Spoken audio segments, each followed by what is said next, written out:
શંખેશ્વરથી ગિરનાર તીર્થના છરીપાલી સંઘની લખતર તરફથી વર્ધમાનપુરી વઢવાણમાં પધરામણી થતાં સ્વાગત સામૈયા માટે હજારો ભાવિકોનું માનવ મહેરામણ ઉમટ્યું હતું.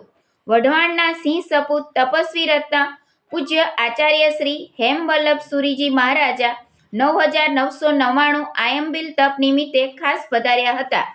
ભગવાન મહાવીર સ્વામીના જ્યાં પાવન પગલાં પડ્યા એ ઐતિહાસિક નગરી વઢવાણ તપોમય બની હતી.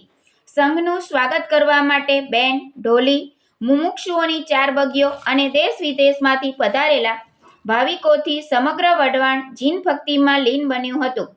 પૂજ્ય મહારાજ સાહેબના 9999 આયંબિલ તપ સાથે સમગ્ર વિશ્વમાં વર્લ્ડ આયંબિલ દિવસ ઉજવાયો હતો અને 1 લાખથી વધુ ભાવિકોએ આ આયંબિલ તપનો યજ્ઞ માંડ્યો હતો. વઢવાણમાં જૈનેતર ભાઈ બહેનોએ વધામણા કર્યા હતા.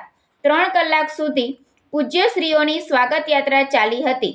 છરીપાલી સંઘની સંઘમાળ, તીર્થમાળ, 4 મુમુક્ષુઓનું વર્ષિદાન અને તેમનું બહુમાન, પરમાત્મા આદિનાથના જિનાલયમાં ધ્વજારોહણ વિગેરે કાર્યક્રમો યોજાયા હતા. પૂજ્ય આચાર્ય શ્રી ચંદ્રજીત સુરીજી મહારાજે જૈનાચાર્ય હેમવલ્લભ સુરીજીના આ જિંદગીભરના આયંબિલ તપને બિરદાવ્યું હતું.